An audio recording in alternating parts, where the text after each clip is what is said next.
വിശ്വാസികൾക്ക് ഇന്ന് പിതൃതർപ്പണത്തിനുള്ള ദിനമാണ്. കർക്കിടക വാവാണിന്ന്. ബലിതർപ്പണ കേന്ദ്രങ്ങളിൽ വലിയ ജനത്തിരക്കാണ് അനുഭവപ്പെടുന്നത്.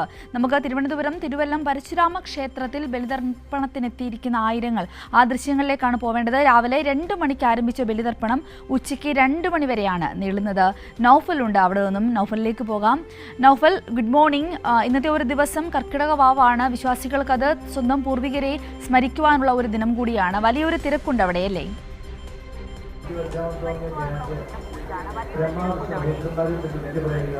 സിന്ദൂരി, നാം ഉള്ളത് തിരുവല്ലം പരശുരാമ ക്ഷേത്രത്തിലാണ്. നമുക്ക് കാണാം ഇപ്പോൾ ഇവിടെ ഈ ബലിതർപ്പണ ചടങ്ങുകൾ പുരോഗമിക്കുകയാണ്. കേരളത്തിലെ തന്നെ ഏറ്റവും പ്രസിദ്ധമായ ഒരു ക്ഷേത്രം കൂടിയാണ്. അതായത് ഇവിടുത്തെ പ്രത്യേകത, സംസ്ഥാനത്തിനകത്തും പുറത്തുനിന്നും വിവിധ ജില്ലകളിൽ നിന്നും സംസ്ഥാനത്തിന് പുറത്തുനിന്നും ആയിരക്കണക്കിന് വിശ്വാസികളാണ് ഇവിടെ ബലിതർപ്പണത്തിന് എത്തുന്നത്. ഇവിടെ ഒരു പ്രത്യേകത, ഈ ക്ഷേത്രത്തിനകത്ത് ബലിതർപ്പണം നടക്കുന്ന ഒരേ ഒരു ക്ഷേത്രം കൂടിയാണ് തിരുവല്ലം പരശുരാമ ക്ഷേത്രം. തിരുവിതാംകൂർ ദേവസ്വം ബോർഡിന് കീഴിൽ വരുന്നതാണ്. വെളുപ്പിന് 2 മണിക്ക് തന്നെ തുടങ്ങിയ ബലിതർപ്പണ ചടങ്ങുകളാണ്. അതായത് കൃത്യമായ വ്രതശുദ്ധിയോടുകൂടി പിതൃമോക്ഷം ലക്ഷ്യം വെച്ചുകൊണ്ട് വിശ്വാസികൾ നമുക്ക് കാണാം. ഇപ്പോൾ ഇവിടെ 11 പന്തലുകളിലായിട്ടാണ് ബലിതർപ്പണ ചടങ്ങുകൾ പുരോഗമിക്കുന്നത്. അതിന്റെ ഭാഗമായി ഒരു പന്തലിലെ ദൃശ്യങ്ങളാണ് നാം കാണുന്നത്. ഓരോ പന്തലിലും പ്രത്യേകമായി ഓരോ കാർമ്മിമാരെ നിയമിച്ചിട്ടുണ്ട്. അവരുടെ നിർദ്ദേശാനുസരണം, അതായത് ഈ മൈക്ക് അനൗൺസ്മെന്റിൽ നമുക്ക് കാണാം, വേണ്ട നിർദ്ദേശങ്ങൾ അവർ നൽകുന്നു. അത് വിശ്വാസികൾ ഏറ്റുപറയുന്നു. ഇതിനടുത്ത് തന്നെയാണ് ഈ പറയുന്ന കടവ് ഉള്ളത്. ഈ ബലിതർപ്പണ ചടങ്ങുകൾ പൂർത്തിയാക്കിയ കടവിലേക്കായിരിക്കും ഇത്.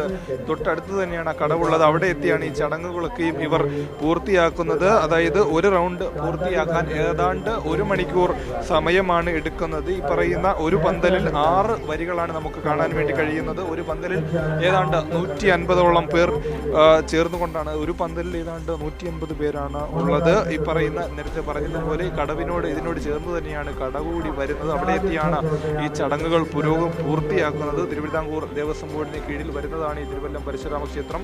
അതായത് വർക്കല, പാപനാശത്തും അരുവിക്കരയിലും അടക്കം ജില്ലയിൽ വിവിധ ഇടങ്ങളിൽ ഉണ്ട് എങ്കിൽ പോലും ഒരുപക്ഷെ വർക്കല കഴിഞ്ഞാൽ ഏറ്റവും കൂടുതൽ ഭക്തജനങ്ങൾ ബലിതർപ്പണത്തിന് എത്തുന്ന ഒരു സ്ഥലമാണ് ഈ തിരുവല്ലം പരശുരാമ ക്ഷേത്രം. നമ്മൾ ഇങ്ങോട്ട് വരുമ്പോൾ തന്നെ വഴിയിലുടനീളം ഇവിടുന്ന് ഇപ്പോഴും നീണ്ട ക്യൂ ആണ് നമുക്ക് കാണാൻ വേണ്ടി കഴിയുന്നത്. ഇവിടുന്ന് 1/2 കിലോമീറ്ററോളം നീണ്ടുന്ന ഭക്തജനങ്ങളുടെ ഇപ്പോഴും പുറത്ത്, അതായത് നമ്മൾ വരുന്ന റോഡിൽ നിന്ന് ദേശീയപാതയിൽ നിന്ന് ഇങ്ങോട്ട് കയറുന്ന ആ വഴിയിൽ അവിടം മുതൽ ഇങ്ങോട്ട് തന്നെ ഇപ്പോഴും ഈ ക്യൂ നിലയ്ക്കാതെ തുടരുകയാണ്. വെളുപ്പിന് നേരത്തെ പറഞ്ഞതുപോലെ 2 മണിക്ക് ആരംഭിച്ച ക്യൂ ആണ് ഇപ്പോഴും തുടരുന്നത്. ഇത് ഉച്ചയോടുകൂടി 2 മണി വരെ തന്നെ ഇനിയും തുടരും എന്നുള്ളതാണ്.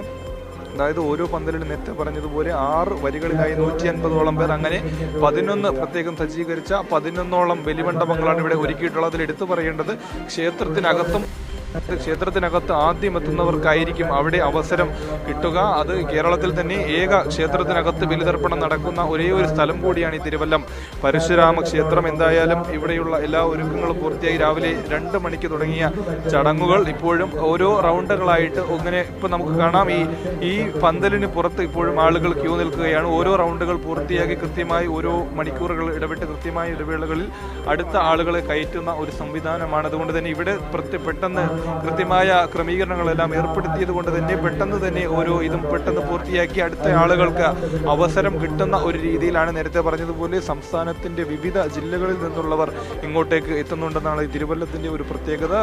മറ്റൊരു കാര്യം, നിത്യ ബലി നടക്കുന്ന ഒരു ക്ഷേത്രം കൂടിയാണ് തിരുവല്ലം പരശുരാമ ക്ഷേത്രം. നിത്യവും എല്ലാ ദിവസവും ബലിതർപ്പണ ചടങ്ങ് നടക്കുന്ന ഒരു ക്ഷേത്രം കൂടിയാണ്. സംസ്ഥാനത്തിന്റെ പുറത്തു നിന്നുള്ള വിവിധ ആളുകൾ എത്തുന്ന ഒരിടം കൂടിയാണ്. അത്തരത്തിൽ തന്നെ വലിയ ജനപ്രവാഹം കൂടിയാണ്. വിശ്വാസികൾ പിതൃമോക്ഷം ലക്ഷ്യം വെച്ചുകൊണ്ട് നേരത്തെ പറഞ്ഞതുപോലെ കൃത്യമായ വ്രതം നോറ്റ് പിതൃമോക്ഷം ലക്ഷ്യം വെച്ചുകൊണ്ട് അവർ ഭക്തിയോടുകൂടി ആ ബലിതർപ്പണത്തിൽ ഏർപ്പെടുന്ന കാഴ്ചകൾ കൂടിയാണ് നാം കാണുന്നത്. സിന്ദൂരി.